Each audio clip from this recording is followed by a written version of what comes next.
Good morning, ladies and gentlemen, and welcome to the IKS Limited Company Update Conference Call hosted by ICICI Securities Limited.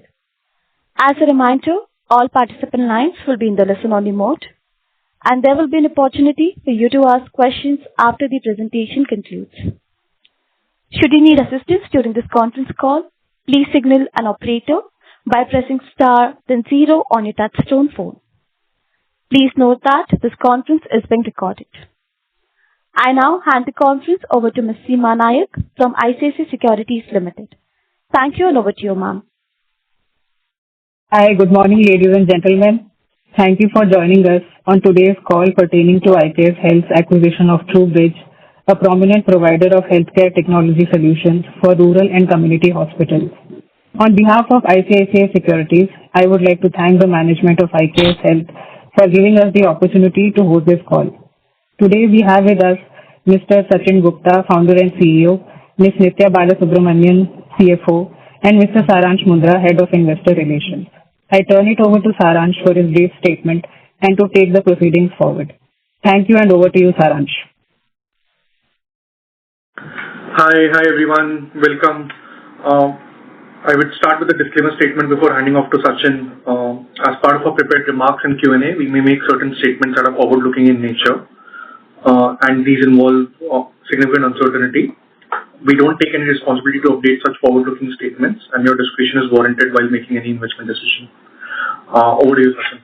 Thank you, Saransh, and good morning, good evening, everyone, depending on which part of the world you're joining from. Thank you for taking the time at short notice to attend our conversation today about what I think is going to be a very significant milestone in the journey of IKS. We're here today to discuss the strategic acquisition of TruBridge that we have embarked upon starting yesterday, where we signed a definitive merger agreement. To cover that topic, I will stratify our discussion into 4 components. We'll start off with the strategic rationale of the deal, go into a little bit about the transaction itself, talk about the opportunity that the transaction creates from a growth and a market positioning perspective, and then finally end with sort of a vision and a horizon statement about what value we'll be able to create from this strategic acquisition over the next 4 years. And then of course we'll turn it over to people for Q&A. Hopefully you all will have a bunch of questions that will make for a good dialogue. With that, let's just dive in. As many of you might recall, in this journey of building the industry's best cloud-native AI-first system of action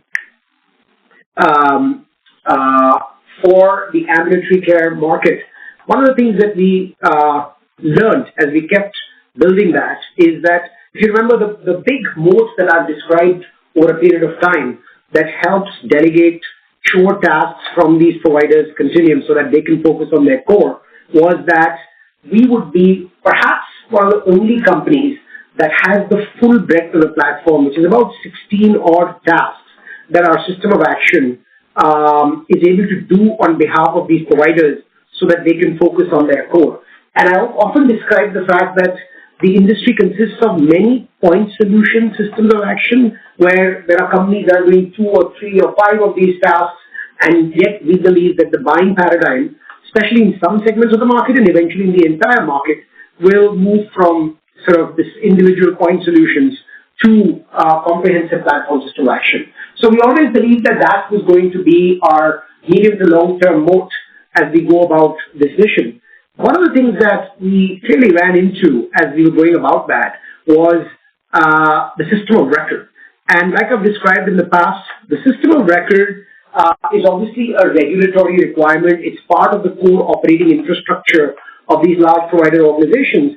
And the reality is that there are a whole bunch of native workflows in the system of record that don't necessarily go away. And then there is obviously the single source of truth, the longitudinal data. And by longitudinal, I mean the data of the patient across their care journey, no matter where they go in the continuum of care.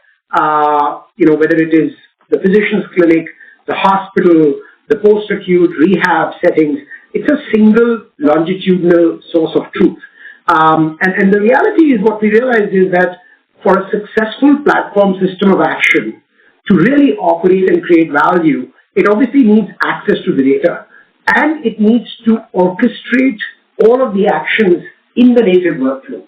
Now, traditionally, all these actions were being orchestrated in the native workflow using humans, and then eventually we started going from this human-led tech-in-the-loop to a tech-led model by orchestrating these actions through application programming interfaces, APIs, that the system of records put out there, where we can then drive and orchestrate these actions through those APIs. We can access the data in the system of record through the APIs, and we can orchestrate the actions through the APIs. Now, as you can imagine, while that was still very effective, the holy grail, if you would be if you had a deeply integrated platform system of action with the system of record, where the platform system of action didn't need to leverage APIs to orchestrate actions in the native workflow, didn't need APIs to access the native data that's lying in the system of record and in a compliant, de-identified way, manipulate that data so that the actions can be orchestrated appropriately. And obviously, it became apparent to us that that would be a very distinct advantage, and especially in the world of AI, generative AI, and then agentic AI, where you can then have intelligent, interconnected workflows. In that world, clearly, the moat would get compounded from one part of the moat being we would be the only platform system of action, but the other part of the moat would be if we were able to deeply integrate with a system of record versus the API integration that is traditionally provided, where we could then orchestrate the workflows in the system of record directly, manipulate the data, again, in a compliant way in the system of record directly, create AI training corpus within the system of record. That would become an even greater competitive moat over a period of time. So in order to compound the moat that we were already creating in the platform system of action and to make that moat, for want of a better term, AI-proof or rather AI-led, where we are now building and leveraging the AI versus having any reason to worry about the AI, it became apparent to us that if there were market segments that we could find where we could actually become the system of record and the system of action, and as long as those markets were niche but large markets, and as long as those markets did not put us in competition with other system of record vendors that are prevalent in the large health system market. Remember, a core segment of our business is the large health system market. There, the dominant players are the Epics of the world. We do need to continue to integrate with them and continue to be Switzerland in those market segments, for want of a better term. We needed to find market segments that were not competitive to the segments where the Epics of the world were playing, that were niche, where we could find a niche player that would be a dominant system of record in that niche but large market, and where that system of record had the ability to combine with our platform system of action to create an absolute dominant force in that market. And so we very strategically began a quest for finding such opportunities perhaps about a year ago, as we realized how to make our platform system of action most effective. And very, very happy to note that through a series of conversations, our dialogue developed with TrueBridge, which is the absolute leader in the rural hospital market segment, if you would. It's a niche market segment, but still a very large market segment. Just to put it in perspective, there are 2,200 rural hospitals in America that drive $164 billion of revenue. So even as I'm calling it a niche market segment, it's a very large market segment. 20% of America lives in this rural setting. So you're talking about 60 million plus patients driving $164 billion of revenue across 2,200 odd hospitals. And TrueBridge focuses on the small segment of these hospitals, which is the 0 to 50 beds. Typically, these rural community hospitals tend to be about 0 to 200 beds. TrueBridge focuses on the 0 to 50 beds, and by number of hospital count, they have about 700 hospitals, which is maybe 40% plus market share in the 0 to 50 beds, and overall 30% market share over the 2,200 beds. So, like I said, a leading system of record for the rural healthcare market, which is a niche but very large market. 20% of America lives in rural healthcare. It's a market also that continues to be under significant challenges. So it's very similar to our traditional physician market. That was the other thing that was really important, is that it's very similar to our traditional physician market, although there is zero overlap with our traditional physician market. So complementary but similar. How is it similar? It's similar because in these urban populations, the prevalence of chronic disease is very, very high. Lifestyles are sedentary, becoming more and more sedentary, and access to care is very sparse. So that holy grail of lowering cost of care in chronic disease patients by getting proactive, improving quality of care by freeing up the provider's time and allowing providers to engage with the patients, and improving access to care by giving the providers time to do more with less proactively. That logic applied in the rural health system market as much as it applied in our traditional ambulatory market. Moreover, another big similarity was that even though the market we're talking about is the rural hospital market, nearly 60 to 70% of care that is provided in rural hospitals actually tends to be outpatient care, which is essentially very similar to the outpatient care that we provide, our providers provide in our traditional customer base of physician groups. So that also gave us the confidence that a lot of the capabilities that we had built for our traditional physician market would actually be relevant to that rural hospital setting, because 60 or 70% of the care that's provided is actually outpatient care, which is very similar to our physician care. So fully complementary market, very large at $164 billion, a dominant system of record in that market, also a system of record that already recognizes, like we do, that the true winner in this market or in various segments of these markets will be the right combination of a native system of record that's a leader and a native platform system of action company. And I think their ability and their recognition of the fact that they needed to start embarking on an integrated system of action is reflected in the fact that they proactively launched an RCM business deeply integrated with their system of record back in 2013. And the whole idea was, if I just to recap, our overall platform system of action consists of 16 odd features, of which maybe about 7 to 8 features can be called revenue cycle. And so they started building what you would call a partial platform system of action, proactively, deeply integrated with their system of record in recognition of the same understanding that we had, which is the real winner in any segment is going to be the right combination of a platform system of action and native system of record. So it was with these realizations that we got excited about the opportunity to bring TruBridge into our fold. The other reason, Sanjay, we can move to the next slide, is when you combine a system of action with a system of record, it truly starts to create a new operating system for healthcare that has a flywheel effect on both patient engagement, patient quality of care, cost of care, and access to care. Now, how does it do that? What it does is, as you all know, the system of record has, as I've been saying, the single source of truth, longitudinal data. It has the native backbone for all the workflows that the hospital has to work and orchestrate, be it things like, computerized physician order entry, discharge of patients, all of that.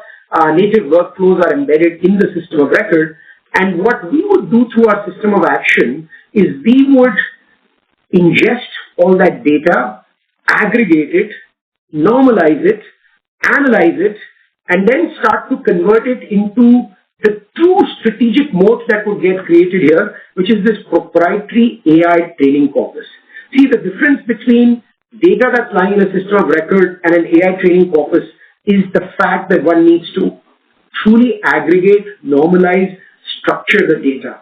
Once you start to do that, then you start to create what I call a longitudinal data set, which is a data set of patients across the continuum of care that is labeled. As you know, labeling is very, very important for AI, that has awareness of the actions taken, right?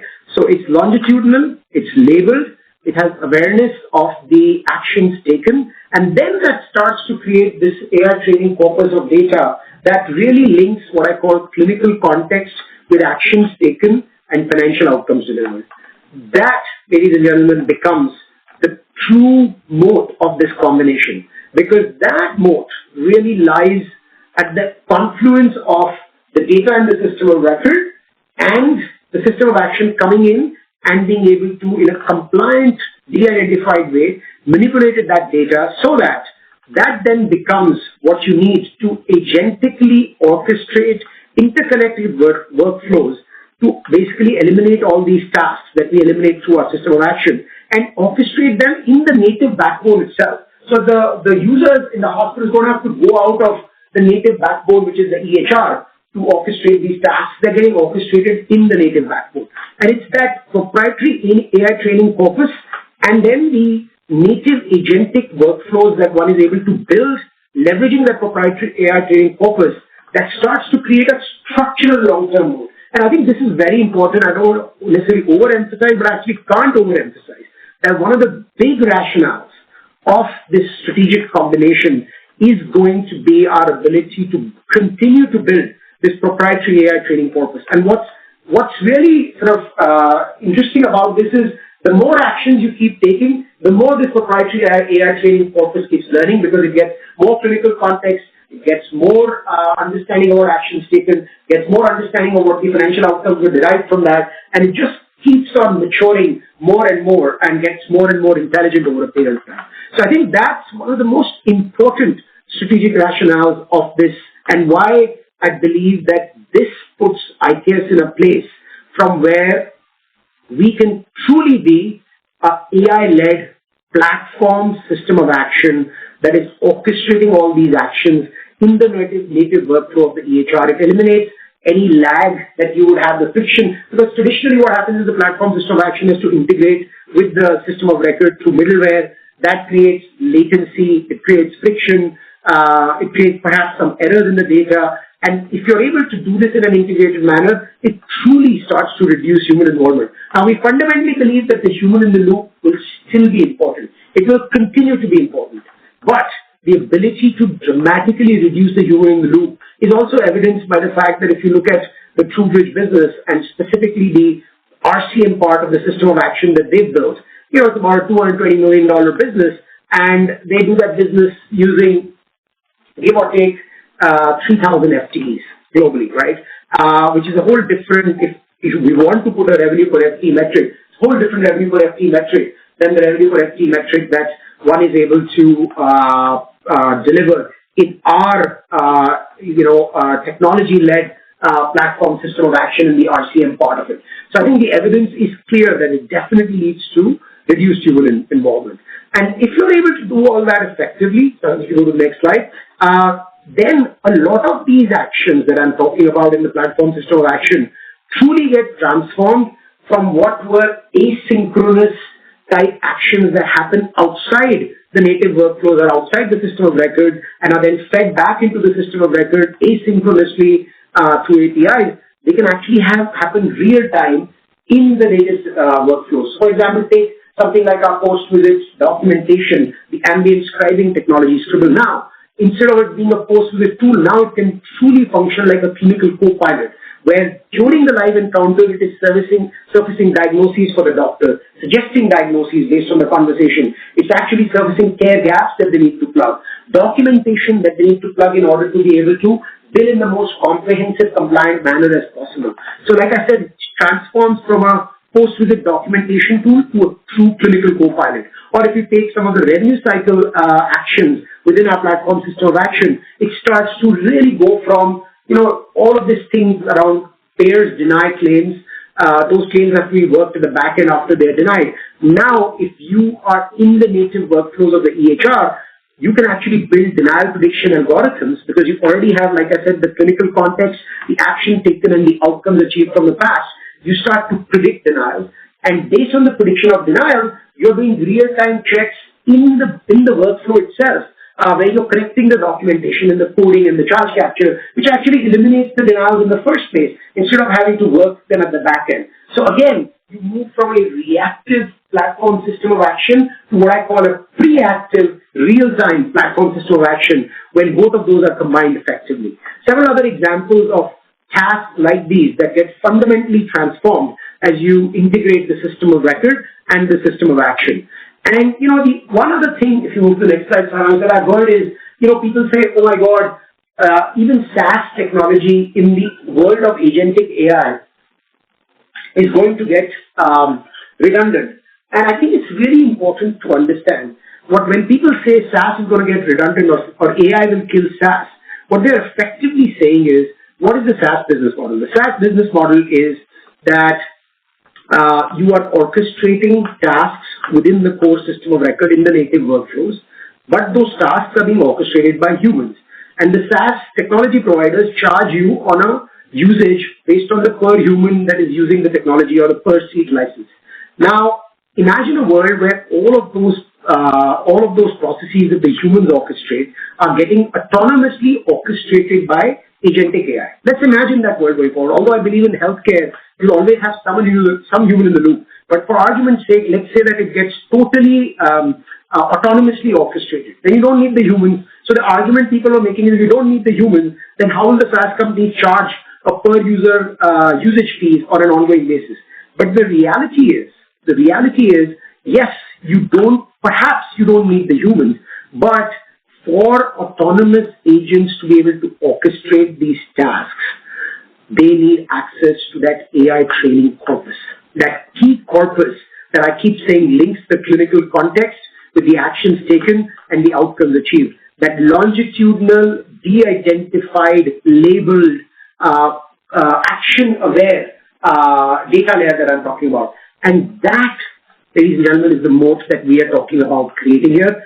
No matter what happens in that scenario, yes, the pricing model of SaaS, which is true in even TrueBridge's case, will eventually change from per user per month to an outcome-driven pricing. But even in the world of fully autonomous, interconnected agentic orchestration of all the tasks in our system of action, if that were to be a reality, first, it gives us an opportunity to be the leader to build that ourselves.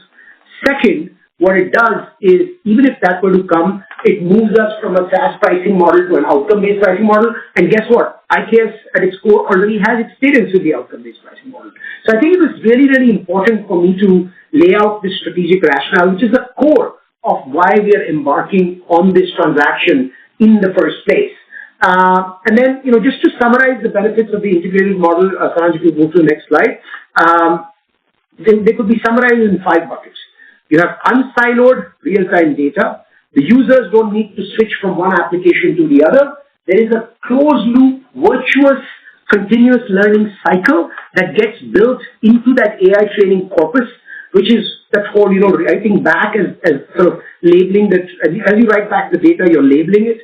The other thing that it does is starts to build the cross-client AI. So think about what you learn about a pair in one client, how that's applicable towards another client. You can start to build all of that in a cloud-native AI-first system of action. And then, over a period of time, think about the ecosystem advantages that it starts to build and the stickiness that it creates. So I really feel like as we execute on this strategy for the very large, the niche but large and very important rural healthcare market in the US, this puts us in a unique position to truly become a dominant, integrated system of record and platform system of action player that is a very, very long-term defensible thesis over a period of time.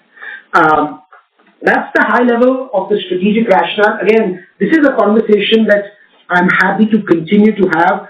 I would ask everybody, if you're genuinely interested in the company, please try to internalize it. I know I've been accused in the past of perhaps using too much jargon, and so please, in the questions or otherwise, if you think I'm still using too much jargon, challenge me, challenge us, and we will try to keep simplifying it so that you really understand, because the core of the value of this transaction, outside of the obvious financial value, will lie in our ability to demonstrate and make this happen more than anything else. With that, diving a little bit into the transaction overview. So IKS is buying TrueBridge, which is listed on the NASDAQ, for an overall enterprise value of $557 million, which is about $427 million in equity value, and then we inherit the debt of about $130 million. that will lead to a total debt of a little under $600 million for IKS at the time of closing, which we have secured for a 5-year term on a fairly decent interest rate of a SOFR plus 275 bits, which eventually slides down to SOFR plus 175 bits as our leverage ratio keeps coming down. And this puts our starting leverage at a little over 3x EBITDA, which traditionally speaking, I would say is a bit more than I generally like, but I think given the strategic rationale and the rapid pace at which we think we can deleverage through internal accruals, given that the deal is instantly EPS accretive at close, and there is a whole bunch of opportunity to drive both synergies and growth in that niche but very large rural healthcare market. We feel very, very confident and comfortable because along with this, right at the very start, we also end up with nearly a 5x interest coverage on the EBITDA that we will be generating pre-synergies. So I think that's the fundamentals of the transaction. Quickly about TruBridge, like I was saying, trailing 12 months, 2025 calendar year, which is also their fiscal year, $347 million in revenue. About $126 million of that comes from the EHR business, and about $221 million comes from the RCM business. That demonstrates that they were one of the early visionaries to say that you have to build at least a partial system of action, deeply integrated with the EHR, to truly be able to bring the relief that the healthcare providers need to make them both financially viable, but then also be able to, as you expand the system of action, enable providers to do more with less. The other thing that's very interesting about TruBridge we'll delve into is that for every piece that they have embarked into, they've taken a tech-led approach. So they've built technology not just in the EHR, but also in all the 3 dimensions of rev cycle: front office, middle office, and back office. Doing all that, they've been delivering an adjusted EBITDA of about $69 million in fiscal 25, and obviously opportunity to continue to grow that. Next slide. I think very important. The deal is, like I was saying, expected to be PAT and EPS accretive instantly at close, and that is demonstrated by the fact that the combined business, if you take trailing 12 months, calendar 25, would be about $698 million in revenue and $159 in EBITDA, but really $186 in EBITDA when you adjust out a couple of items from TruBridge's $43 million EBITDA, $9.5 million in ESOP costs, which will obviously go away, and then several non-recurring expenses that will naturally go away.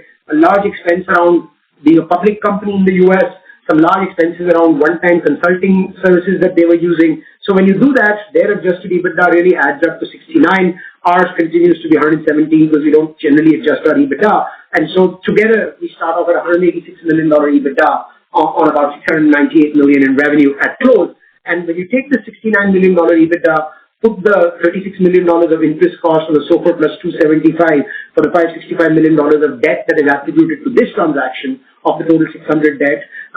And then based on our estimates of the amortization of acquisition intangible assets and the recurring depreciation that they have on their CapEx, it starts to instantly be accretive to the tune of about $5 million. Now, obviously, these numbers will hopefully probably get a little bit better because the final actual enterprise value of the transaction might change a little bit from that $557 million because it's a function of how much net debt they have at the time of close.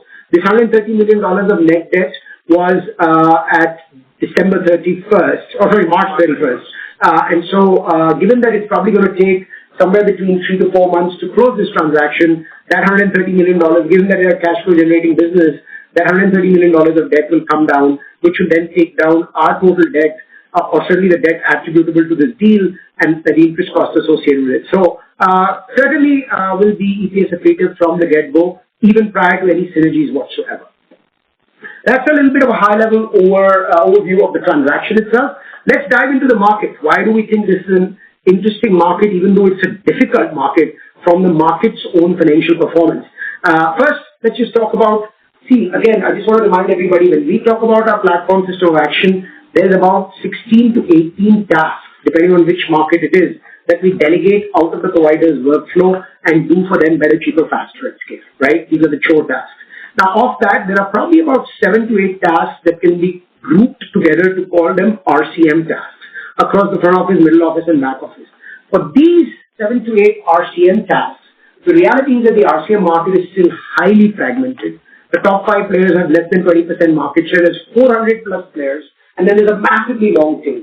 So there's really no significant leaders that have emerged across the healthcare continuum on rev cycle. And then when you look at the rural hospital RCM market, if you would move to the next slide, Saraj, the way to think about it, like I was saying, is the rural hospital market is about 164 billion of the 1.75 or 1.8 trillion of the overall hospital market. And we have taken a take rate just on these, remember, on these 7 or 8 RCM tasks. This is not our full platform system of action. This is just the RCM part of it. We're taking a take rate of 2%. Why are we taking 2%? Because today's take rates, by the way, in their business are even higher. They're closer to 3%. But we're modeling it at 2% because we believe that as we ourselves build agentic AI-based orchestration of tasks that can be orchestrated autonomously or even with some human in the loop, there will be some price compression. So we took a very, very conservative number. That itself comes to about a $3.5 to $4 billion RCM TAM within these rural hospitals. Now, the revenue that's running through TruBridge's 700 hospitals is about 32 billion of the 164 billion. So remember, there's 2,200 hospitals.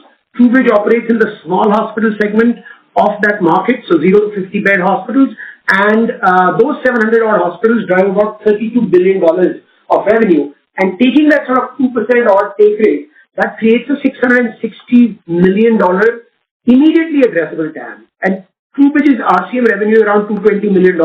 So it creates about $450 million of white space in that captive install base.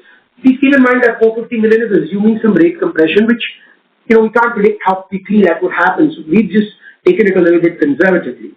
And so that becomes the immediate low-hanging fruit that we can go after to drive growth in the TruBridge customer base. It's a simple cross-sell of, the other thing that you might recall is, but we had also thought of doing cross-sell in the Acuity deal. It took longer than expected. I think there's one big distinction here. The buyer of the electronic health record is the same as the buyer of the rev cycle.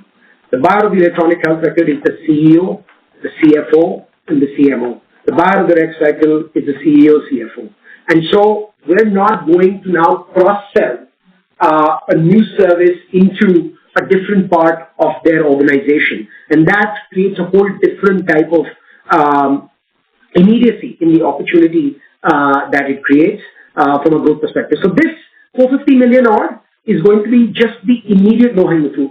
Now, when we start to model the other tasks that are part of our platform system of action, and those being cross-sold also into the TruBridge HR install base, that $450 million number expands dramatically. We think in the immediate term it becomes close to 600 million, but then even expands dramatically. The other thing that's interesting is there are already several other rural hospital customers where TruBridge is providing RCM services or the RCM system of action independent of their EHR. Now that gives us another growth avenue as we continue to build on that. That creates, because that market overall is about a $3.5 billion RCM market, the rural healthcare market. Even if you take out the TruBridge install base of 660 million, you're still talking about a $3 billion hospital market on which there is about 30% penetration. So there's a $1 billion outsourced rural hospital market, and that's growing at 12-13%. So in addition to the RCM cross-sell in the TruBridge customer base, there is also RCM selling opportunity in the non-TruBridge EHR install base. Again, something that IKS knows to do from its legacy business. So that's one of the big growth drivers in this opportunity. Just to give you a quick sense of the technology stack for RCM, like I was saying, TruBridge has always taken a tech-first approach in whatever system of record and system of action that they have built. And so they have very significant technology interventions, proprietary technology interventions across the front, middle, and back office of rev cycle, all the way from patient engagement tools like Get Real Health to their own clearinghouse, which, by the way, is not only going to be useful in orchestrating the rev cycle for TruBridge, but also parts of that clearinghouse would be relevant in our traditional ambulatory business. Remember, in our traditional ambulatory physician business, we use outside third-party vendors as the clearinghouse. Now, if they're able to repurpose TruBridge's clearinghouse in those settings, that will also give us some cross leverage there. And then there's a very exciting tool that TruBridge owns called TruCode, which is a coding assistance tool. And that actually is a pure SaaS model that's been growing pretty significantly over the years. And we actually believe that the TruCode tool, while it's a very integral part of their rev cycle offering, it also is sold standalone outside of the TruBridge customer base. In fact, traditionally, IKS has been one of the customers of TruCode, which is a coding assistance tool. It's a tool that coders use to deliver better, more accurate, compliant coding. And so the potential market in which one can sell the TruCode tool actually itself is about a $650 million TAM. And so one of our endeavors will be to accelerate that sales motion. And then last but not the least, they've got some very interesting analytics technologies that they have on the back end of the rev cycle, like Viewgo. So a comprehensive front-to-back rev cycle platform of action, which is, remember, about 8 of the 18 tasks of our overall platform system of action, which is truly technology-led. So that's the rev cycle is the predominant vector of growth. As you know, the EHR market is highly sticky and highly mature. And so anyways, let's take a quick look at the EHR market. And the EHR market, like I was saying, there's about 2,200 odd rural hospitals, of which 700 odd are TruBridge clients. Now, given that those 700 tend to be the smaller hospitals, they're highly dominant. They have 40% market share in that 0 to 50 bed hospital range, and that's where TruBridge tends to operate. They have about $32 billion of revenue flowing through those customers. So overall, 40% penetration in the 0 to 50 bed market, and about between 25 and 30% penetration, closer to 30% penetration in the overall rural hospital market. What this does is it creates two other vectors of growth opportunity. One, as we modernize and truly take their EHR architecture to a cloud-native, AI-first technology architecture, what this will do is it will allow us to go penetrate more dominantly some of the other 0 to 50 bed hospitals, but slowly even perhaps go upstream into the 50 to 200 bed hospital range, which then becomes a growth market. And so those would be the two vectors of growth as it relates to the EHR market, which granted will be slower vectors of growth than the RCM market, which really will be the biggest vector of growth. And then in addition to RCM, there'll be the other features in the platform system of action that IKS has that we'd be able to bring. A quick overview on the overall tech stack that TruBridge has and what are some of the key competitors. Like I was saying, the RCM stack has technology interventions across the front, middle, and back office. There are some pure play RCM players. They're not system of records. They're not even really systems of action, but they're much more human BPO type of RCM players like MedMetrics and Coro Health that one often runs into in this rural hospital market segment. On the TruCode, which is their encoder SaaS technology, coding assistance technology, the two major competitors are 3M and Optum. What's interesting is that lately we've seen TruBridge take market share a small way from 3M and Optum, which are the dominant players in this space. We've already spoken about the EHR. Like I was saying earlier, we were very careful to look for niches where there is no competitive angle at all with the Epics of the world, the Athenas of the world, the Clinical Works of the world, the Nextgens of the world, with whom we need to integrate deeply in our other legacy part of the business, which is the physician business. So we definitely did not want to create even a semblance of a dynamic of competitiveness there. And so the only two EHRs that are meaningful competitors in the rural hospital market tend to be Meditech and then Oracle, which is basically Cerner. As they lost market share to Epic in the large health system space, they've been trying to come downstream into this space, not so successfully, but really Meditech is being the more successful player in this space. So I would say the rural hospital market is already a mature market and nearly already mature enough to be just a two-player market between TruBridge and Meditech, with Oracle trying to be the challenger to the two main incumbents, which are Meditech and TruBridge. And then what they are doing, obviously, because they have not been able to build their own comprehensive system of action outside of RCM, they are using other vendors to complete their system of actions. For example, for virtual clinical documentation or ambient clinical documentation. They are partnering with, the Microsoft-owned company called DAX. There are obviously other players, even in rural healthcare, that are pure play documentation systems of action like Augmedix and Abridge and Ambience Healthcare. And then, of course, on the patient engagement side, where they actually have their own technology play, which I think we'll be able to bolster dramatically with our latest AI-led autonomous patient engagement technology that we've built, is players like Prisia, which is a publicly traded company in the US. But again, I think, especially in markets like these rural hospitals have no appetite for buying point solution tools outside of the system of record that don't work in the native system of record. So I think we'll have a very, very distinct advantage here. I'll end this section by saying, like I was saying earlier, the TrueCode encoder, which is a coding assistance tool, of which IKS itself is a customer, actually has potential well above and beyond the TrueBridge install base. And it really is shown in scenarios where autonomous coding, agentic autonomous coding, will not be a reality. Because remember one thing, generative AI is a non-deterministic technology. Coding is a deterministic outcome. So generative AI will not be able to solve coding in a fully autonomous way in most of the specialties. Very few specialties, it might get really close to autonomous. And so coding assistance is going to be a reality in the world of medical coding for a long, long time.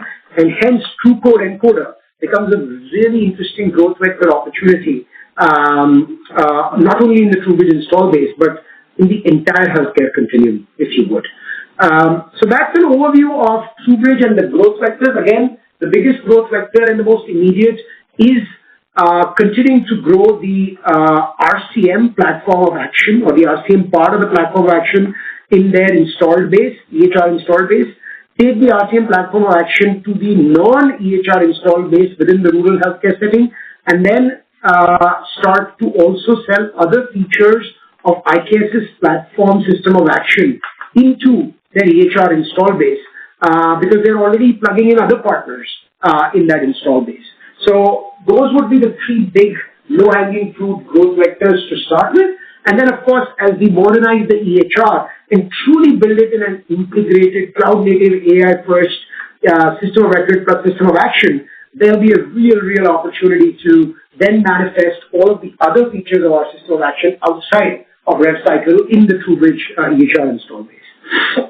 Last but not the least, value creation. So again, I just want to reiterate, the biggest driver of this transaction for us is to create a long-term strategic moat that truly puts us at the forefront of leveraging AI to magnify our impact versus perhaps being concerned about what AI does to us. And I think that is a very critical part of the value creation. But before I dive into the specifics of the overall vectors of value creation, let's just look at how TrueBridge and IKS are better together. We can go to slide 21, Saranj. First of all, customer segments. As you know, IKS traditionally was focused on ambulatory care, which is physician groups, single specialty, multi-specialty, and large health system-owned physician groups. And now more and more so, we are doing end-to-end platform deals with mid-sized health systems as well and their physician groups. So that's been the traditional IKS market. Like I was saying, the TrueBridge market, which is the rural and community hospitals, which is predominantly 0 to 100, but some in the community are even under 400. That is the TrueBridge core market. So there's complete complementarity. And yet, a lot of the other features of our care enablement platform, which is our platform system of action, are applicable to the TrueBridge install base, because even though they are hospitals, 60 to 70% of the work that is done in the hospitals is ambulatory in nature, which is the work that our system of action is built for. Again, so complementary market, but a market in which our core capabilities are very relevant. And then last but not the least, from a delivery standpoint, they really are a strong local presence company. We are truly an entity that has been able to build a strong blended delivery model for the human-in-the-loop part of our platform that leverages the right combination of talent in the US and India to deliver most cost-effective outcomes. And I think that is a huge compliment that we will bring to the TruBridge operating model and their success over a period of time. So, net, I think a very complementary creation of a very complementary organization that creates a long-term strategic moat for us. The four key vectors to summarize are, one, like I was saying, having a deeply embedded EHR system of record in such a large but niche market segment that is already mature actually creates a tremendous long-term moat, especially as we modernize that EHR and convert their data into what I keep calling this AI training corpus. I think it's a huge opportunity. That AI training corpus then allows us to actually execute on this AI-first strategy so that we can truly leverage AI as a tremendous tailwind. And in recognition of that, we're actually launching starting to build a small language model. We'll start with an acute RCM small language model. Now, why a small language model? Small language model has two benefits, right? It starts to build it's built out of its own proprietary data. And over a period of time, it reduces the cost of compute, right? So otherwise, you're leveraging the LLM. The data is no longer proprietary because the LLM has access to all of that data. In a small language model that sits on top of the LLM, now the data is proprietary. It's a self-learning loop. And the cost of compute is much lower because you're using the LLM much lesser. It's the SLM sitting on top of the LLM that is actually driving a lot of the generative AI that you're going to use to orchestrate. We'll start on the RCM side, and then we expand these SLM to other tasks in our platform system of action over a period of time. Growth opportunities, like I said, low-hanging fruit growth opportunity is the RCM part of the platform system of action cross-sell into the TruBridge customer base, and then adjacent to their customer base, the 50 to 200 bed customer base, and then actually going from RCM to other features in our platform system of action, including but not limited to our ambient scribing product. And then, of course, that $650 million plus market potential for TruCode, which consists of opportunities even outside TruBridge install base that can be leveraged. And all this, we have a pretty large, further scalable, efficient operating platform with 17,000 plus people, of which 2,000 are clinically trained, 800 plus technologists. So we can really accelerate both the modernization of the electronic health record and then leveraging that modernization to dramatically and rapidly build, I think, a one-of-its-kind, industry-first, integrated platform system of action and system of record that is cloud-native, that is AI-first, that is able to have the best chance to agentically, intelligently orchestrate interconnected workflows to delegate all these chores of healthcare so that providers can focus on their core. Of course, from a synergy perspective, there will be opportunities on G&A. There will be significant opportunities from a delivery transformation perspective. TruBridge obviously has a significant headcount in the US doing the human in the loop as it relates to RCM. There will be opportunities there. And obviously, that gives us confidence on some of the financial opportunity that this transaction creates.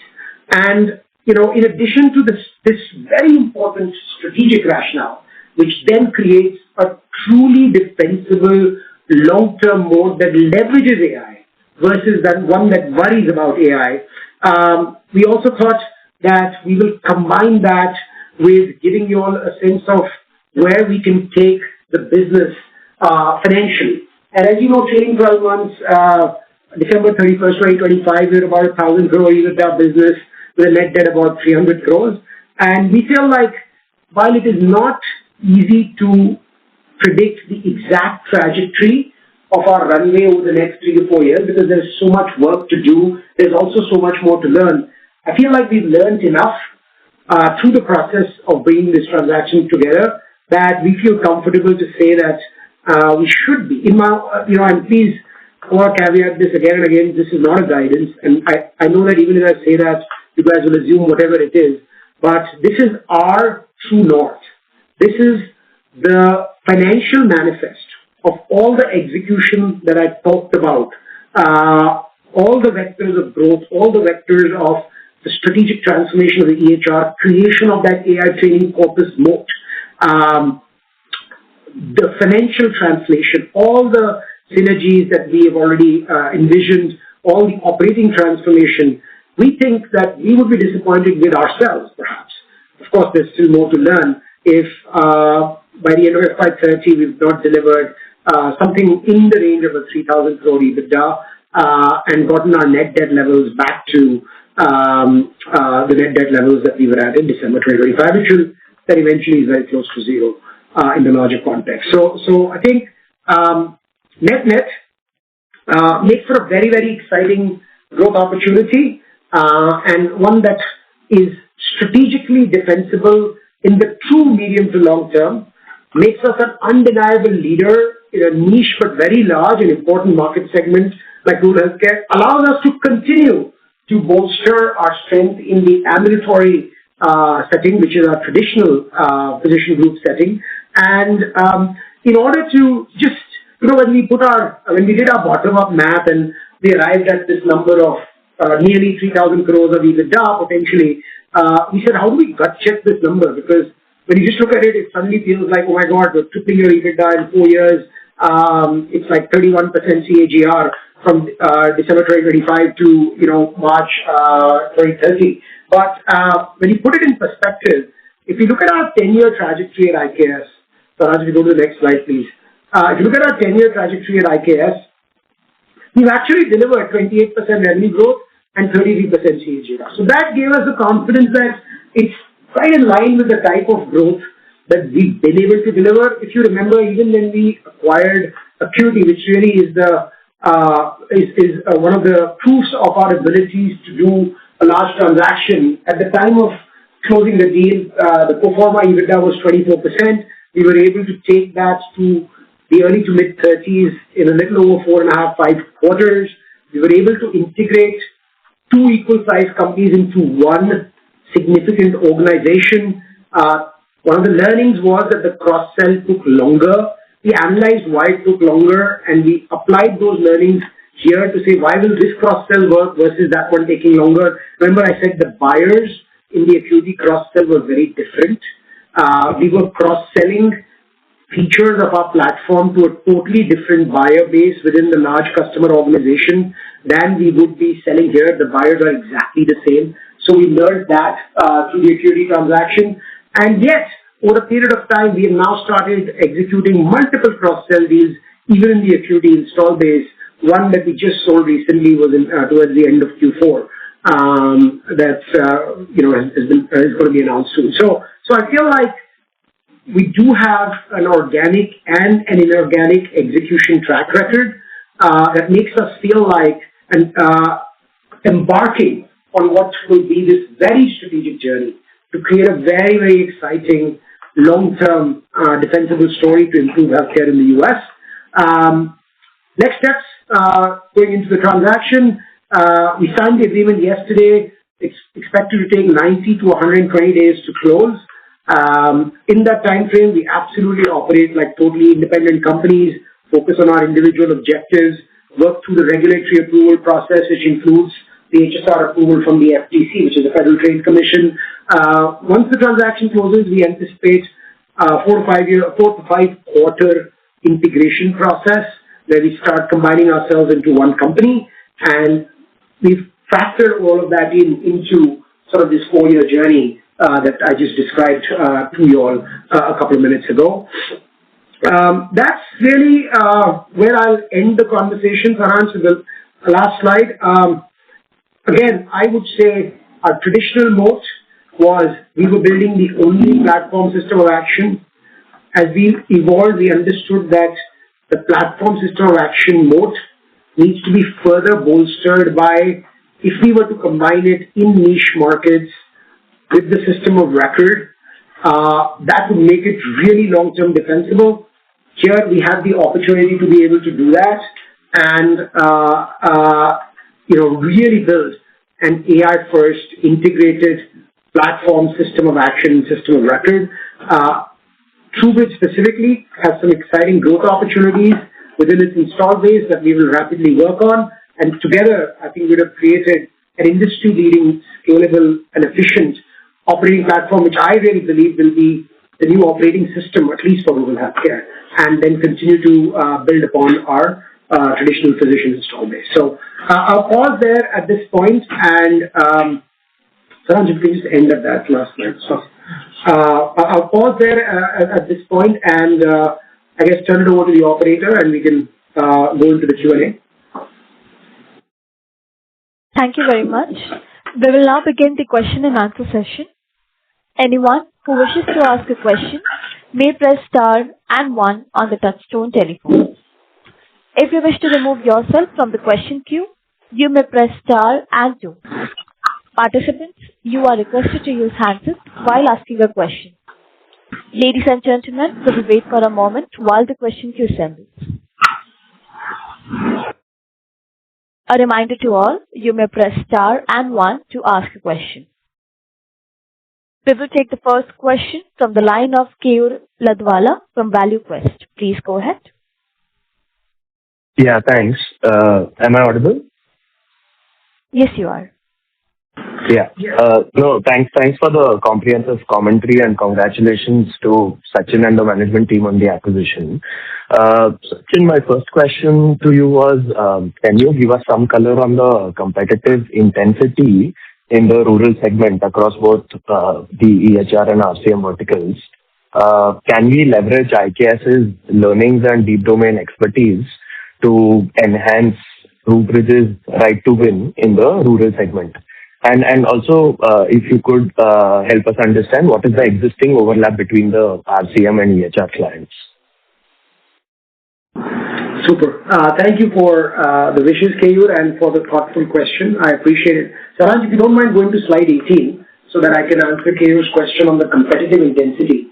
So, Keyur, if you're able to see the slide, what we've done is we've laid out the key competitors across all of the key offerings that TruBridge has within the rural healthcare market. So let's first focus on the EHR right in the middle.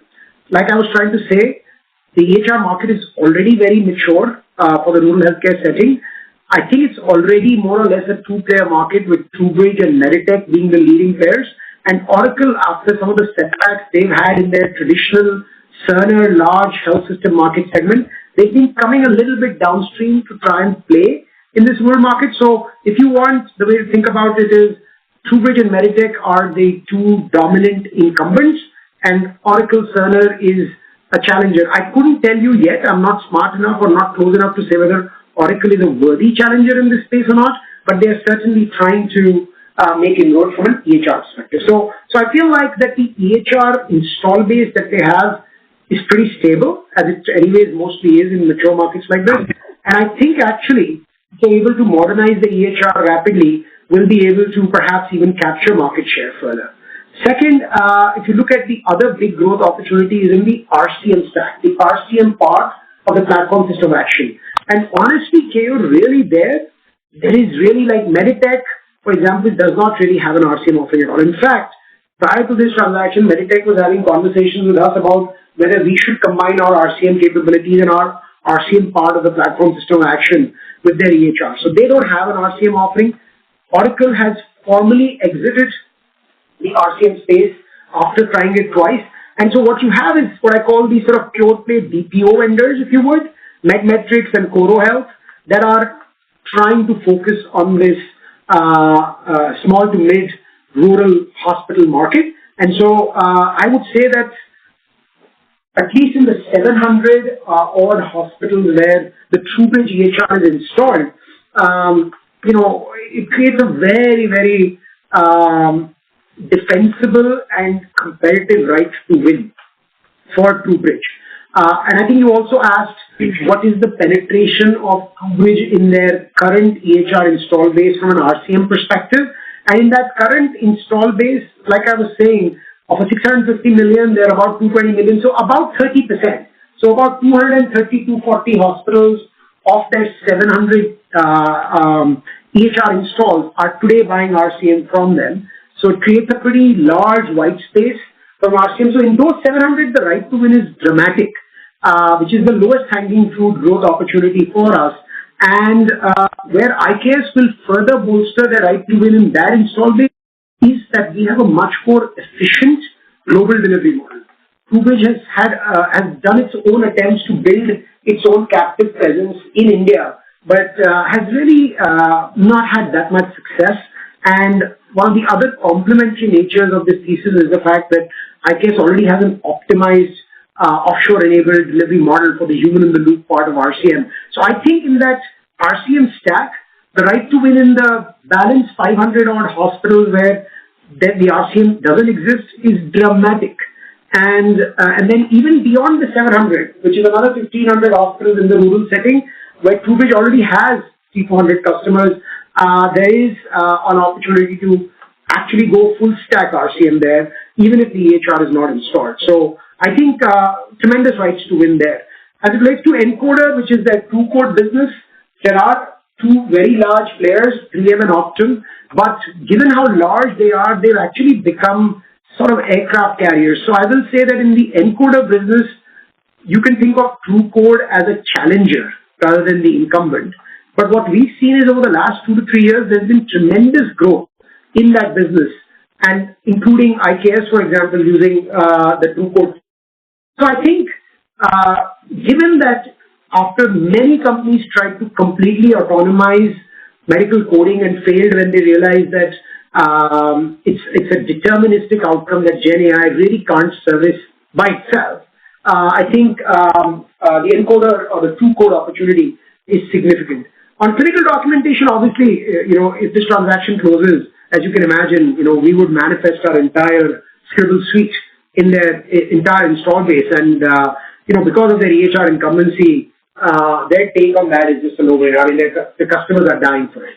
And we will install it in a way where it's not just a post-visit ambient clinical documentation, but it's a true co-pilot, like I was saying earlier.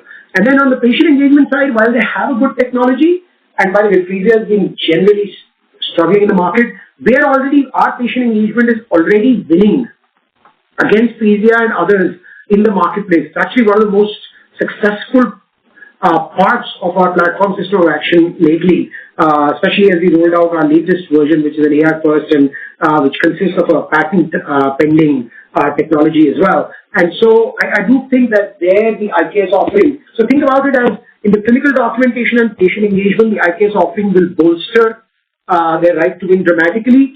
EHR continues to have a right to win, which we will mature. Encoder, they are a challenger to the market, but they are getting momentum. And RCM will really have a tremendous right to win in their EHR install base. And IKS's combination with them will enhance their right to win in even their non-EHR install base. Hope this answers the question.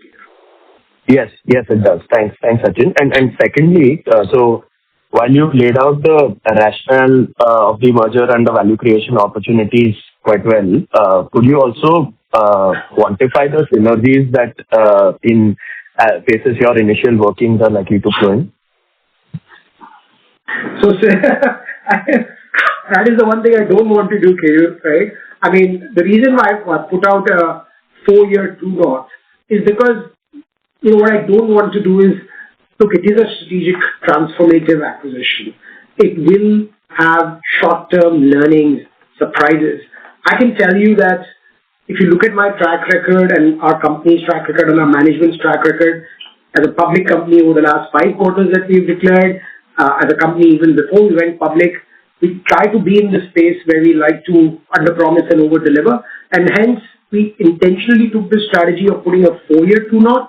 But I will tell you that when we put a 4-year true north, we factored in a certain amount of uncertainty in the short term, learnings in the short term, mistakes perhaps, new mistakes, hopefully not the same mistakes in the short term. And we still feel like this 4-year true north is what we feel that will be a good definition of success for us. I really would like to avoid going into the specifics of the journey from 1,000 to 3,000 crores in terms of what are the key drivers. I've given you the growth vectors.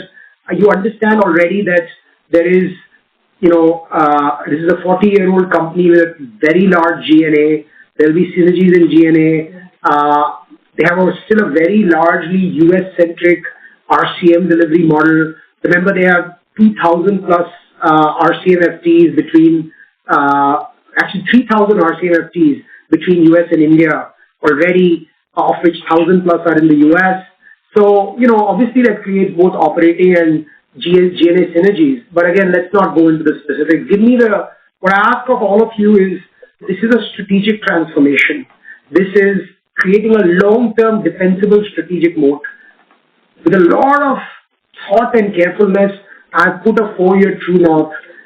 Very hard for me to give you even further details, even before the transaction is closed. Understood. No, fair, Sachin. Thanks a lot and wish you all the best. Thank you. Thank you. We will take the next question from the line of Ashray Vasa from Nippon AIF. Please go ahead. Okay. Hi, morning. First of all, thanks for explaining the strategic rationale very, very clear. 2 questions. First on, our track record with equity suggests we are very strong at turning around, slightly low margin businesses. But my question is, how difficult is it to do what TruBridge does organically? In the sense of access to rural, etc., the EHR, etc. Just trying to understand organically, does it take too much time? Are your 4-year plan, etc., is it just a thing that the opportunity came and we have taken it? That's the first one. And the second one is on TruBridge itself. Obviously, the valuation multiple seems to be favorable for us, in the sense their market cap, etc. It's been struggling slightly in the last year from a market cap perspective. 6% CAGR over 5 years, 1.3% last year revenue growth. And there are some, when I read about the recent results, there are some issues with regards to detention of customers, contracts, some guidance that's on the revenue front. So just trying to understand the rationale from a seller's point of view. That's it. Thanks.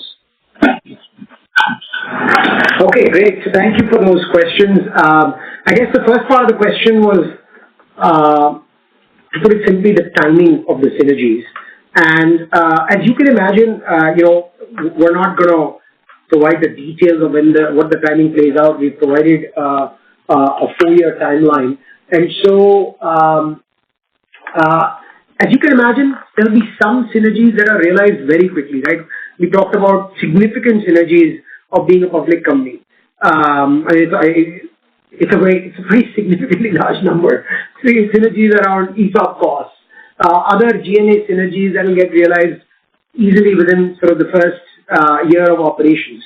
Then there is nature of synergies is operational, right? Like I said, there's a huge RCM transformation opportunity, both from a tech and globalization perspective. Now, those synergies obviously take some time because you have to work with the customers to transform the customers, first get the customers comfortable about how they will get transformed from a delivery model perspective, and then walk the customers through that journey, hold their hands through that journey. So I would say that the G&A synergies will probably come in ahead of the operational synergies.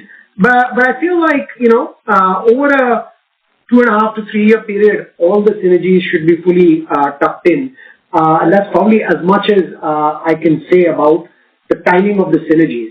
As it relates to TruBridge's own performance and the multiple that they are commanding in the market or not commanding in the market, look, I think the simple reality is that, like I said earlier, they have tried 2 attempts in the past at globalizing their RCM operations, and they have been less than successful at those 2 attempts.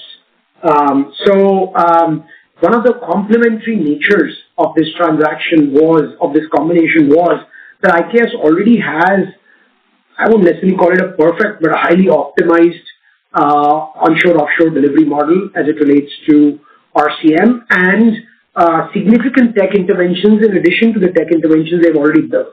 And so I think that was a very attractive aspect of the thesis, if you would, was that the one area where they have struggled in leveraging a globalized model is a strong suite of IKS.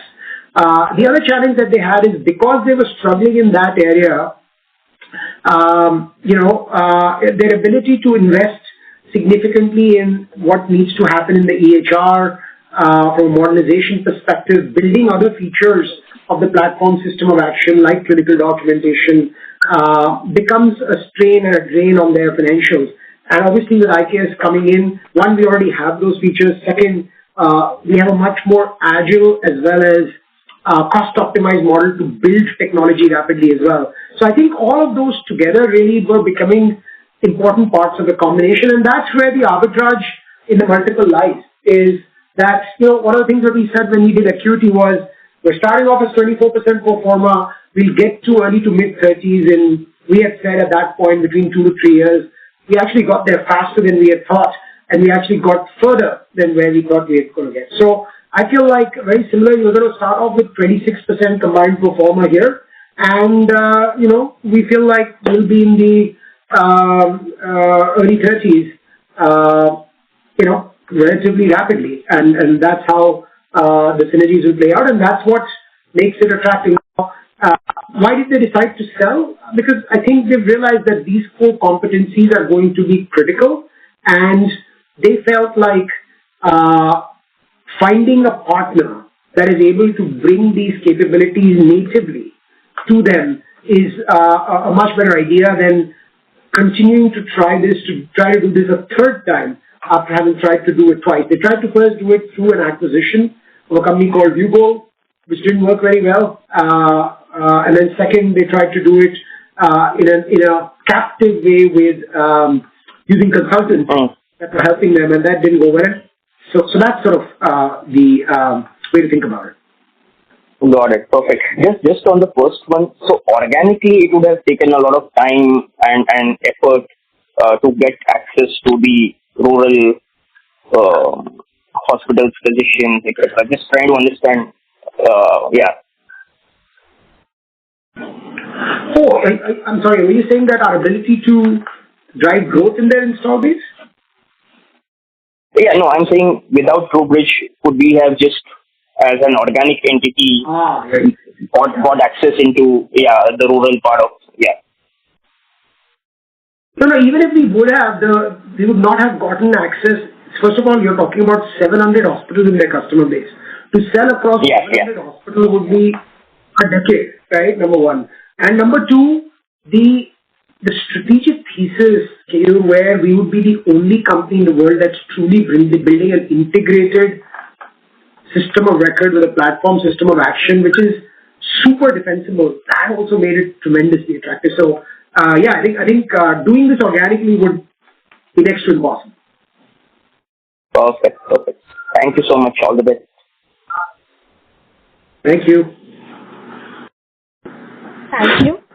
We will take the next question from the line of Vishnu Gopal from Marcellus Investment Managers. Please go ahead. Hi, sir. Hope I'm audible. Yes, you're audible, sir. Thank you. Yeah. So congrats on the acquisition.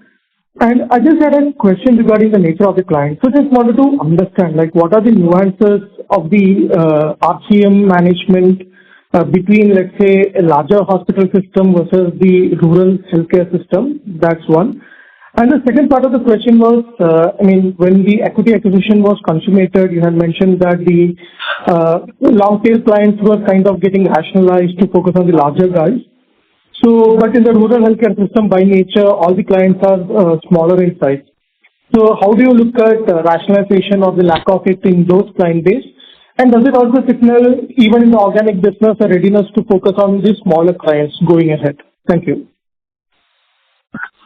Great question, Vishnu. Thank you so much. So I think, let me take the second part of your question first, which is our ability to handle a large number of small customers. And as you know, there are already 700 hospitals in their EHR install base, and most of the RCM is delivered to customers in their EHR install base. Now, while IKS does not have a traditional track record of handling a large number of small customers, but we like handling a small number of large customers, Vishnu, the difference here is this. All of the RCM customers are operating on the same operating system, which is their EHR. So what happens is, even though the number of customers is large, the type of work that you're doing the RCM for, which is all rural hospital care delivery, which is very similar to physician care delivery, by the way, the type of work is the same. And second, all of it is being done in their one EHR. Now, in the traditional IKS business, when we have the small number of large customer pieces, that is because what happens, Vishnu, is there, each of the customers often is in a different system, which is the system of record is different. So we have to integrate with a different system of record because we are Switzerland, right? And the type of care delivery that they're doing is different, right? We have single specialty customers. Within single specialty, there's derm, there's GI, there's urology, there's ophthalmology, all of that, right? So each of those is different in nature.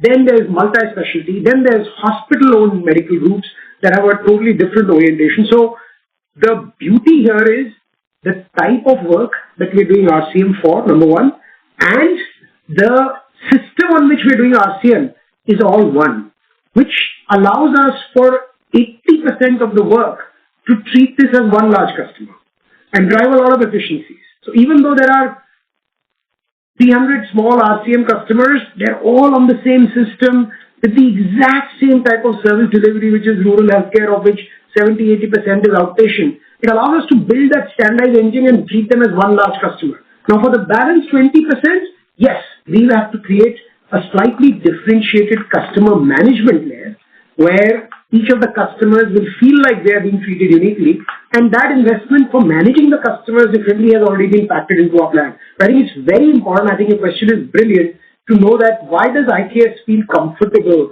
in managing a large number of small customers in the TruBridge customer base when traditionally in the IKS business or even in the acuity business, we were not comfortable handling a large number of small customers. But I hope this clarifies, because it's a very, very important distinction.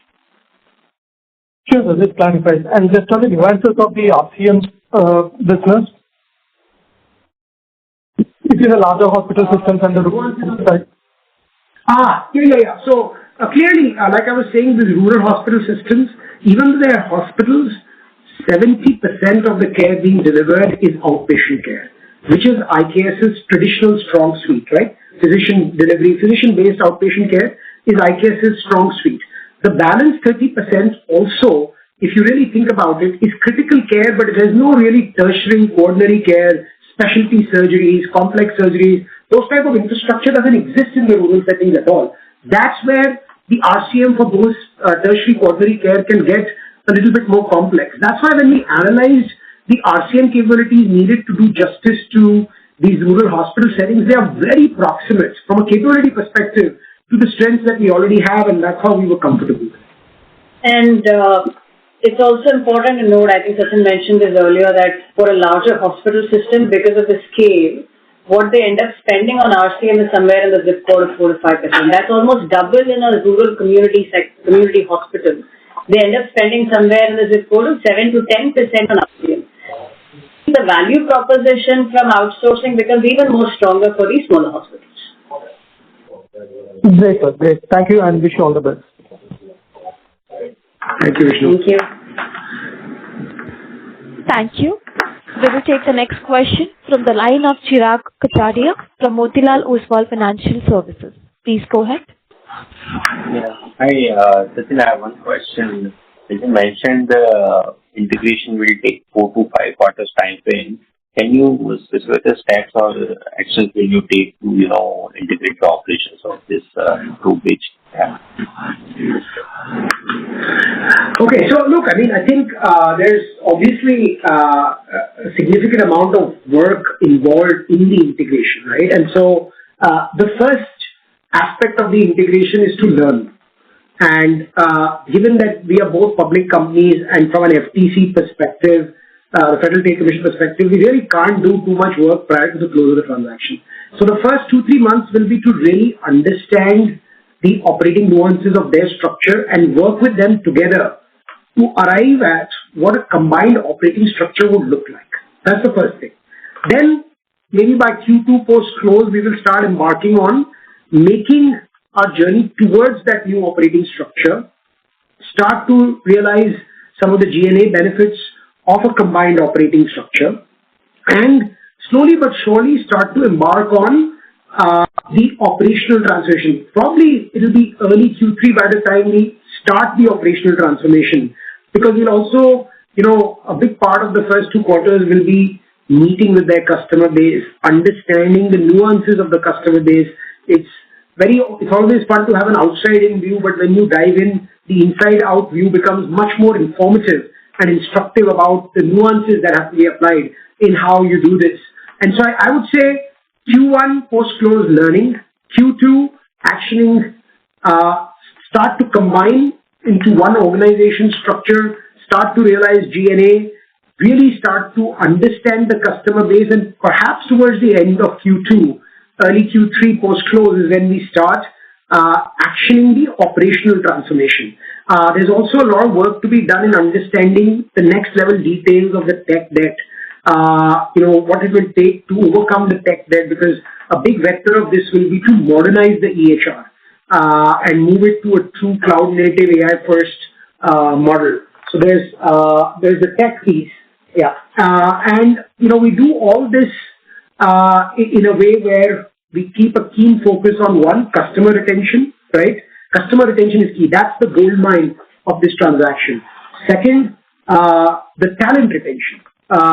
The key talent will have to be identified in the first quarter, and retaining the talent will be critical. And third, as we embark on our transformation, how do we keep a keen eye on energizing growth again?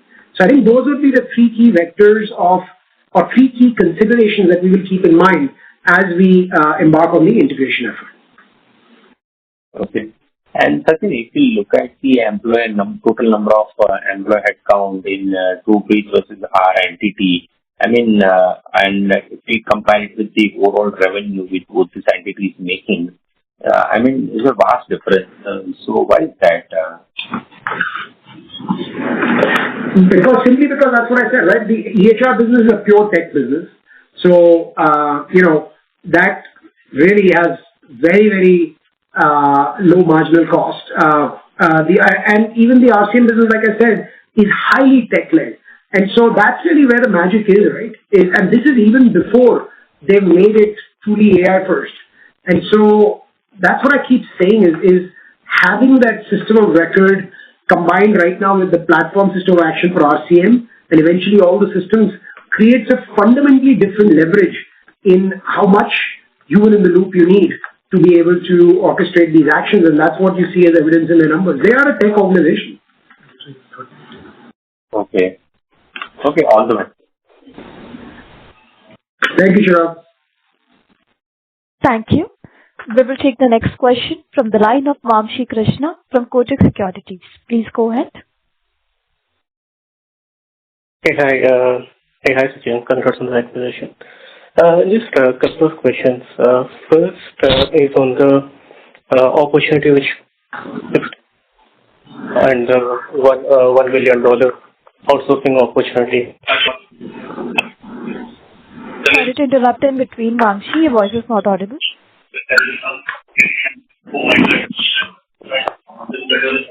Sorry to interrupt, sir. Your voice is not audible. Just take the next question. Let's take the next question. We'll come back to Vamshi when he's audible. Thank you. We will take the next question from the line of Abhishek Gupta from Axis Asset Management Company. Please go ahead. Good morning, Sachin, sir. Thank you so much for the explanation on the acquisition and the presentation. So, just to start with, just give me an example, like how does this EHR capabilities which you are acquiring differentiate from the other EHR bodies like Epic and all, and how are you going to take these capabilities towards the bigger hospital and all? So, actually, Abhishek, that is not our intent at all. We are not trying to take this EHR capability to the bigger hospitals. What we are doing is we are taking the EHR that is already installed in the small hospital base, and we are going to deeply integrate our platform system of action with the EHR to make it a combination that becomes highly sticky and defensible and both financially advantageous to the customers and to us over a period of time. We are not envisioning taking this EHR to large hospitals. The only endeavor will be once we modernize their EHR, we will attempt to take it from the 0 to 50 beds, which is where they are strong, to the next segment, which is sort of the 50 to 200 beds. But the idea is not to take it to the large hospital segment at all. In fact, in that segment, we don't even want to be known as an EHR player at all, because there we integrate our platform system of action with the prevalent EHRs in that market. So there is no question of trying to drive that EHR in that market. Got it, sir. So last question from my side is just that as we have always said, we will grow faster than the industry, and as the both companies get combined, are we still maintaining that guidance? Okay, so I think somebody has background. See, on the growth, like I said, I need 2-3 quarters to better understand this market once it closes, to know what exactly the growth trajectory will look like in the rural healthcare market.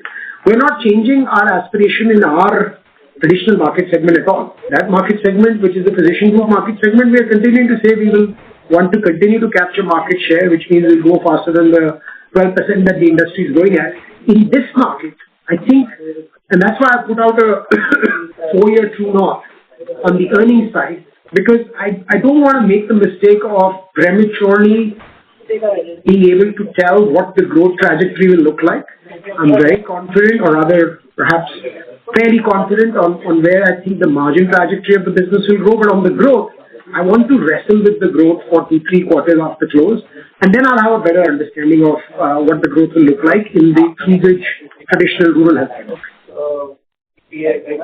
Got it, sir. Thank you so much for answering my question, sir. Thank you. Thank you. We will take the next question from the line of Madhuchanda Dey from MC Pro. Please go ahead. Hi, good morning, and congratulations on the acquisition. I have some very fundamental questions. Pardon me for my lack of understanding of this acquisition.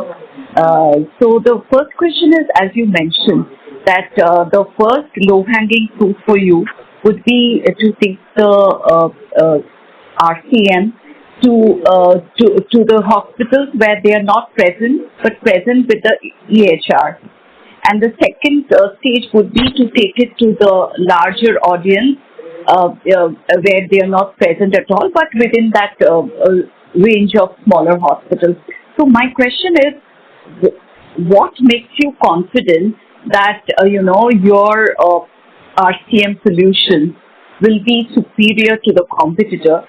Or put it differently, what does this acquisition bring to the RCM solution which was not there? Is it something to do with technology, something to do with cost? If you could just shed light on that. Yeah, so look, I think in the install base where they already have the EHR, when we integrate our RCM stack deeply with the EHR, for example, if you, like I was calling out the denial prediction engine, right? Now, what is RCM? In the end, you send claims for the care that was provided to the insurer pays you for the claims or denies the claims. If they deny the claims, you have to work on those claims and still try to get them collected by providing supporting documentation, changing coding, whatever it is, right? And so, it's a very reactive cycle. Now, if you're deeply integrated in the EHR, on a real-time basis, at the point of charge entry, at the point of clinical documentation, if you're able to predict through this AI training corpus that we would have created by in a compliant way, leveraging the data in the EHR, which has both the clinical context, but also the labeling of the actions taken and the outcomes achieved from those actions, you will now start to predict denials. If you predict denials correctly and you fix them at the point of care itself, then when the claim goes out, it doesn't get denied at all. And fundamentally, that transforms the RCM outcomes. Also, it reduces the cost of the RCM because you don't have to do that much effort at the back end, right?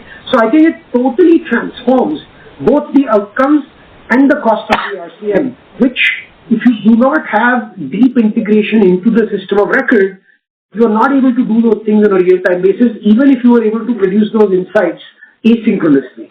So I think that would be one clear example of an RCM intervention through this integration that fundamentally transforms both outcomes of RCM and cost of outcomes.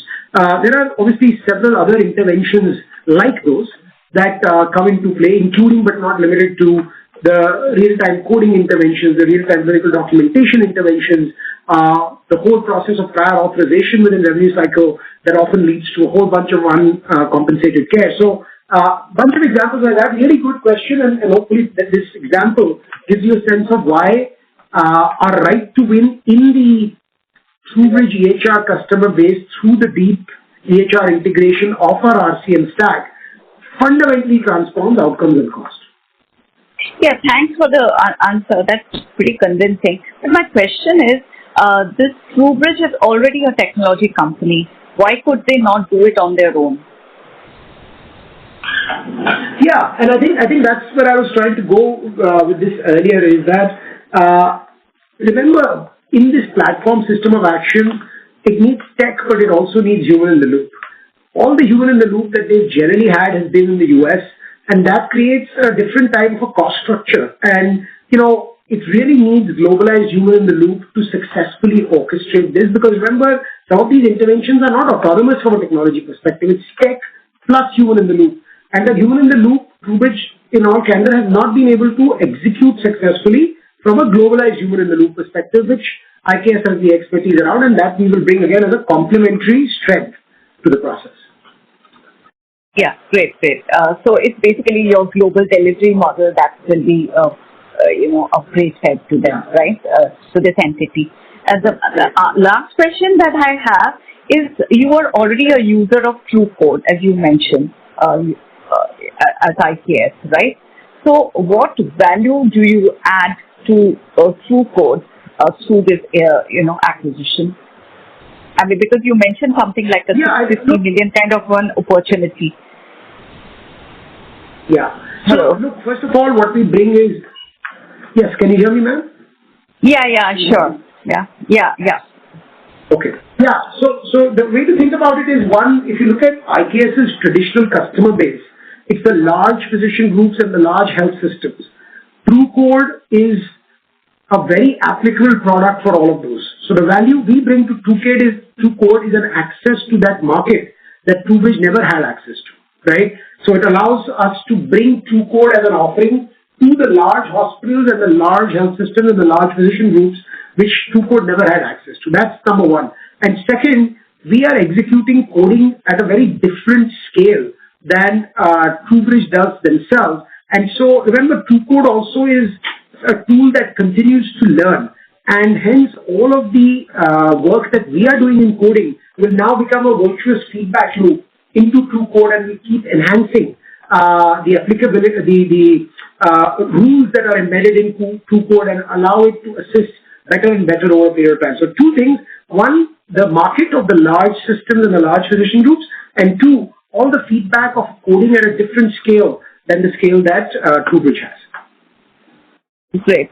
That answers my question, and all the best with the integration. Thank you. Thank you, ma'am. Thank you. We will take the next question from the line of Chetan Shah from Jeet Capital. Please go ahead. Yeah, hi. Sachin and team, congratulations on a great acquisition. Just one specific question. Can you just quantify the size of opportunity? We know the addressable opportunity for IKS is $400 million plus, but post this acquisition, what the size of the cake will look like? That's the only question I have. Thank you. So you're talking about what is the additional TAM that we get from this transaction? Yes. I just want to make sure. Yes, Sachin. Yes. Yeah, sure. So like I said, it's a combination, right? So when you look at the TruBridge EHR installed base, the TAM opportunity in just their EHR installed base is about $600 million for our platform system of action. A large part of it comes from RCM, but there are other parts of our system of action that also would get installed in their install base potentially. So there's at least a $600 million opportunity in their EHR capital install base.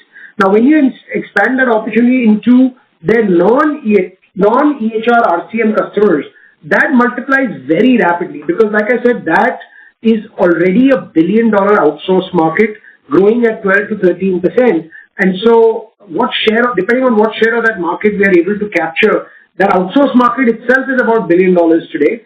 And that total market is about $3.5 to $4 billion. So that becomes another market, adjacent market in the rural hospital setting that we can sell to. So this is, I would say, maybe the serviceable, obtainable TAM immediately, lowest hanging fruit is a little north of $600 million. And then there's a $3 billion plus TAM of rural hospitals that are very adjacent, that could also be TruBridge's customers, but not EHR customers. That also becomes part of the TAM. Yeah, thanks. And just for my clarification, our existing set of offering, which we do traditional opportunity, can this be getting integrated into our newer business which we acquired and getting it merged?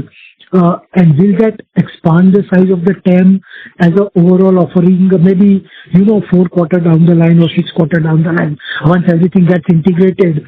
I'm just trying to understand that apart from a completely new vertical as a business opportunity, are we also expanding our existing offering itself as a size of TAM so that, if one wants to look at the business from a decade point of view as a strength and opportunity? Some color of that will be helpful. Yeah, the way to think about that would be that our platform system of action as a percentage of the rural hospital's revenue overall would be at least about 5% of their revenue. So if you really think about it in the TruBridge install base, if our full platform system of action were to be installed, that itself becomes about $1.5 billion, the full platform manifest.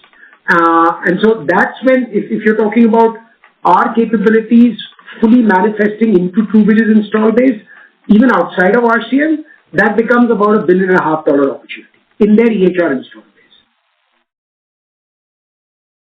base. Got it. Thank you. The RCM. Thank you. Thank you. We will take the next question from the line of Vamshi Krishna from Kotak Securities. Please go ahead. Yeah, hi.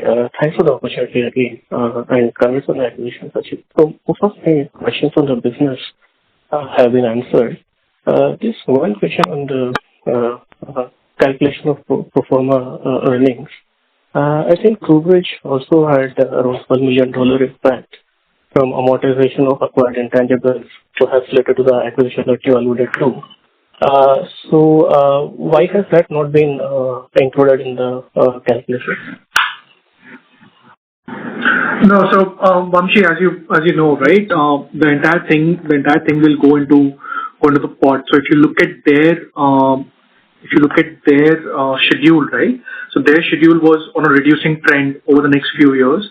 What will happen now is that the separate parts of the business, which is the EHR business and within the financial health, maybe the coding and the financial health business, will get evaluated separately, and based on the length of the relationships that they've had with their customers, a new asset life will be created, right? So while you see historically what the numbers were, but it was on a declining trend, and what we've now put is sort of a constant number, and we can discuss that in more detail. But as you know, right, this is also going to be validated again by valuation experts. But that's it for now.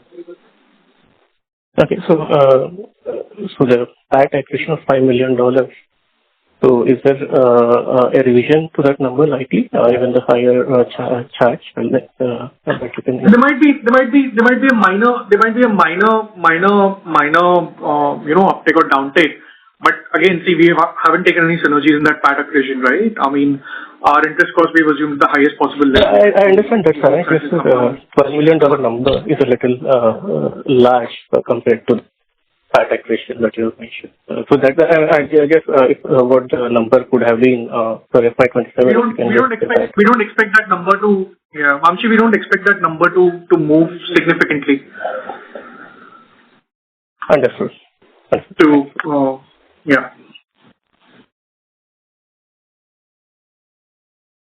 Thank you very much. Ladies and gentlemen, we will take that as the last question for today. For any further queries, you may reach out to the investor relations team of iCase Health Limited. I now hand the conference over to Mr. Saransh Mundra for closing comments. Over to you, sir. Thank you, everyone. Thank you for joining at such short notice. If you have any more questions, please feel free to reach out. My details are there on the press release, and most of you have my contact. Yes, thank you for all your support and interest so far, and we're excited about this next phase of journey to create a truly differentiated leader in now 2 segments of the US healthcare market, and one that has probably a most effective defensible and competitive moat over a period of time. Thank you, everyone. Thank you. Thank you. Thank you, members of the management. On behalf of ICICI Securities Limited, that concludes this conference. Thank you all for joining us today, and you may now disconnect your lines. Thank you.